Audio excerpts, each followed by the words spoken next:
Bonjour, bienvenue à vous. Ravi de vous retrouver pour cette nouvelle émission consacrée au travail et plus particulièrement aujourd'hui au compte épargne-temps. Ce dispositif qui a été mis en place lors du passage aux 35 heures n'est pas obligatoire. Chaque entreprise peut décider, si elle le souhaite, d'ouvrir un CET à ses salariés. Alors, quels sont les avantages de ces CET pour les salariés et pour les entreprises? Est-ce que c'est un outil utile? Faut-il le réformer ou bien tout simplement le supprimer? À toutes ces questions, messieurs, je ne doute pas que vous apportiez des réponses, vos réponses. Bonjour Jean-Eudes Tesson.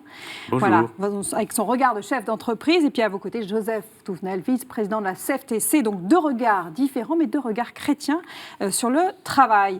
Jean, est-ce que vous pouvez commencer par nous rappeler tout simplement à quoi sert un CET, comment ça fonctionne? Le CET permet à un salarié qui n'a pas pris tous ses congés de les comptabiliser, de les garder en réserve et qu'il peut aussi compléter en abondant, en versant de l'argent. Et tout ça peut être monnayé ou utilisé en jours dans certaines conditions bien précises.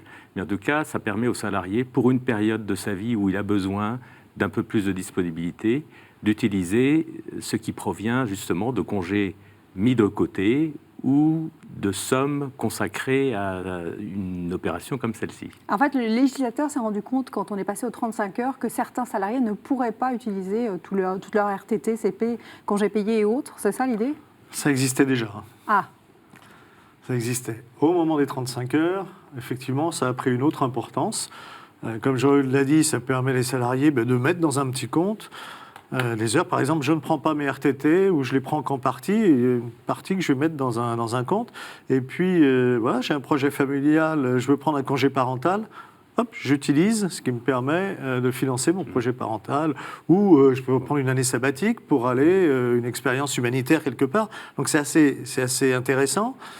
C'est assez flexible, c'est pas obligatoire, vous l'avez dit. Il y a des conditions, ce qui est bien normal. Donc le principe, moi, me semble bon, surtout quand on nous parle beaucoup de flexibilité, parce que c'est une mesure qui peut permettre une certaine flexibilité, y compris d'ailleurs pour partir en retraite progressivement, par exemple. L'inconvénient, c'est pas l'inconvénient du système, je crois, c'est, comme dans beaucoup de ces dossiers, l'État ou les pouvoirs publics qui ont profondément péché.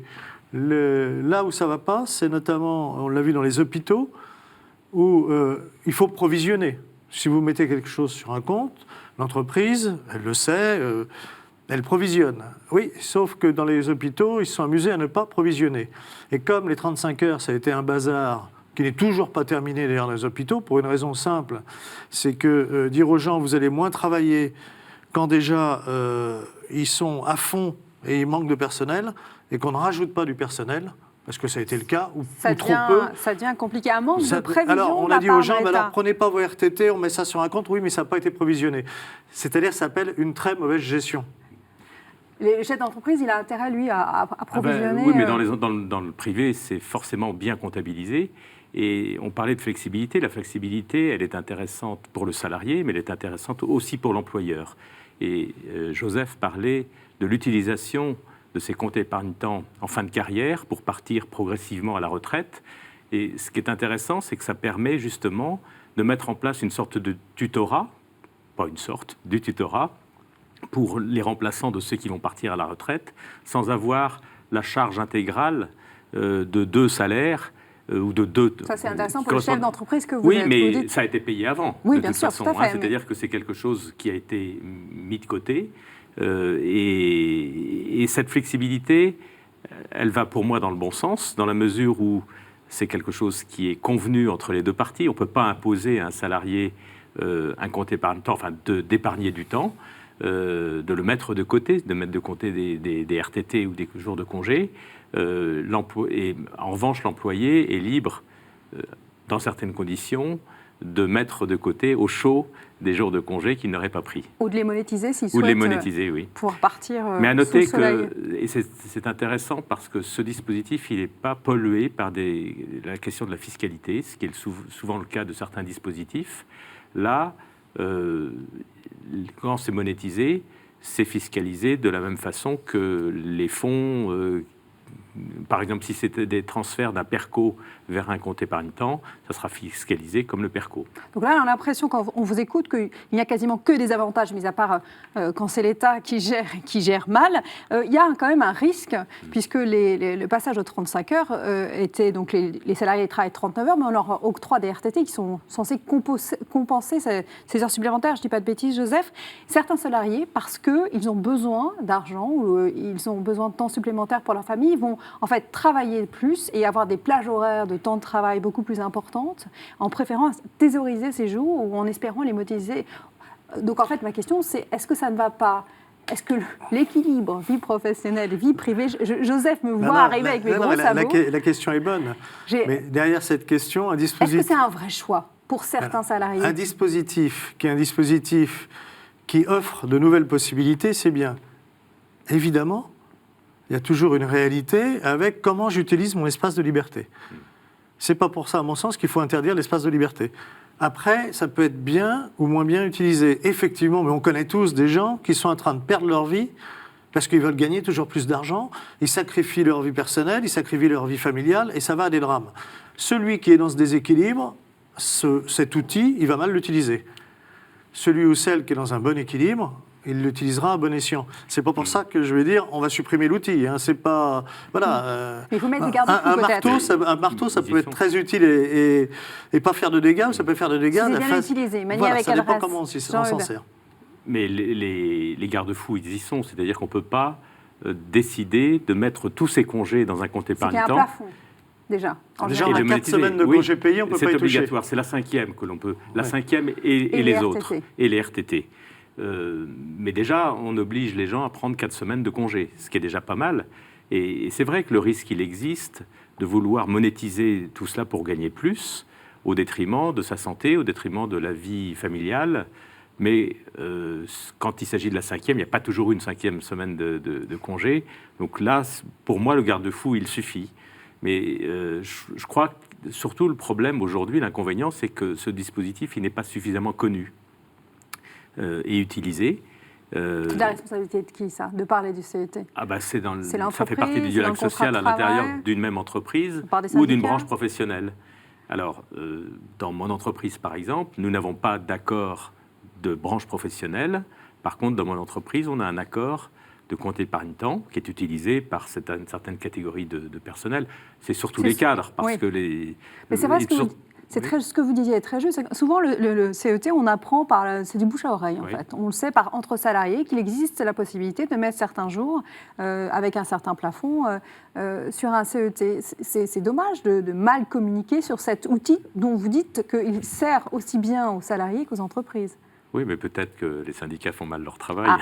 Joseph. Mais les syndicats patronaux, sans doute. Les syndicats patronaux aussi, parce que, non, mais je le disais tout à l'heure, ça peut être intéressant pour l'entreprise, et puis ça peut aussi créer une certaine dynamique dans l'organisation du travail, mais ça passe par un dialogue social constructif, posé, comme tout dialogue social qui se respecte, n'est-ce pas, Joseph? Non, mais c'est vrai que c'est un dispositif qui est sans doute pas assez connu. Et c'est la faute aux organisations syndicales de salariés comme patronales de mieux faire leur travail pour dire l'existant positif. Mais en fait, on est toujours plutôt en réaction et dans le négatif. Ça, à mon sens, c'est du positif, avec quelques dangers que vous indiquiez, hein, mais rien n'est parfait. Mais c'est quand même une invention sociale qui est bonne, qui se gère en commun, par accord. Il y a des règles qui sont fixées, qui sont des règles de bon sens, hein. Tout ça, c'est positif. Et dans notre notion française du monde du travail, on a une certaine incapacité à présenter le positif parce qu'on est toujours à courir après le négatif. Et ça, c'est vraiment dommage. Il se passe des choses très bien dans nos entreprises, dans nos branches professionnelles. Oui, non, mais Joseph a parfaitement raison.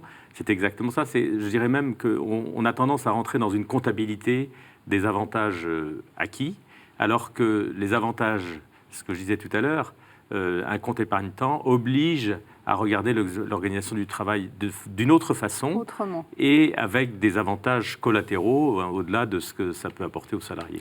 Une précision, est-ce qu'on a l'entreprise a l'obligation d'autoriser la monétisation de ce compte épargne-temps? Ce n'était pas le cas jusqu'à, je crois, Nicolas Sarkozy décide que tout le monde pourrait monétiser son CET. Est-ce que C'est le cas, c'est pas le cas? Ça dépend des accords. C'est les Ah oui. accords qui C'est les cadrent. accords Alors, qui il y a à la décident. fois la branche qui peut avoir un rôle, ou si la branche n'a rien précisé, c'est au niveau de l'entreprise. C'est une part de liberté individuelle. Alors, surtout, je parle de ce qui est du secteur privé, qui est relativement clair, simple. Quand je regarde le compte épargne-temps du côté de l'administration, c'est-à-dire sur les gens qui nous disent comment il faut vivre, je n'y comprends pas grand-chose. Je dois vous dire que alors Vous là, citiez il l'hôpital y a tout à l'heure, un compte c'est vrai que épargne-temps. À un moment donné, ils l'ont bloqué, ils l'ont réintroduit en faisant passer l'ancienne règle avec la nouvelle règle. C'est un bazar, c'est-à-dire qu'ils nous font la démonstration que surtout, il ne faut pas imiter ce qu'ils font parce que c'est très difficile. Alors après, c'est négocié, il y a des bonnes choses, mais ils sont toujours dans une complexité et quand on regarde d'où vient cette complexité, c'est à un moment donné, ceux qui doivent prendre leurs responsabilités ne l'ont pas pris. Le gestionnaire, à un moment donné, au lieu de dire à l'État « je n'ai pas l'argent pour faire fonctionner mon système, au secours », Gestionnaire, par exemple, l'hôpital, vous en parliez tout à alors l'heure. je me tais, je ne provisionne pas, et puis le bébé, c'est les autres derrière qui vont l'assumer dans quelques années. C'est effroyable parce qu'on retrouve cette attitude dans beaucoup de dossiers. Alors il y a des gens qui font leur boulot, mais il y en a d'autres qui visiblement font plus leur carrière politique que leur travail, et ça c'est vraiment dommageable. Encore une fois, là, l'État devrait prendre exemple sur ce qui se passe dans les entreprises privées qui ont... Dans ce domaine-là, comme dans beaucoup de domaines. Mais C'est ce que l'État a je dis aussi encore ses une fois. contraintes. Mais en tout cas, je voudrais revenir Il simplement devrait avoir sur une contrainte de bons gestionnaires, ce qui malheureusement n'est pas toujours le cas. Surtout mais dans les c'est- hôpitaux. c'est Ce qui se dramatique. passe, ce qui se passe Ah dans oui. les hôpitaux est inacceptable. Ah oui. Ouais. C'est un service public, c'est un service essentiel. Et on laisse des dérives qui sont... voilà, on pourrait faire, pas une émission, Tellement mais mieux. 15 Et on pourrait émissions. faire tellement là-dessus. mieux. Sur Avec l'hôpital des public, gens on qui va le travaillent. faire, on va le faire Des gens qui travaillent. de Enfin, façon remarquable. passons juste 24 heures aux urgences. Et vous allez voir, Je sens la qu'on vie, va- j'ai fait l'expérience. En tant que patient ou en tant Non, qu'observateur? en tant que syndicaliste dans un Eh ben voilà, hôpital on parisien. on a eu un futur C'était très, très intéressant. une future thématique pour une prochaine émission. Merci à tous les deux. Donc encore une fois que l'État se penche sur ce que fait le privé, il a des leçons à prendre de ce côté-là. Merci à tous les deux et je vous rappelle que vous pouvez retrouver cette émission sur kto-tv.com. À la semaine prochaine.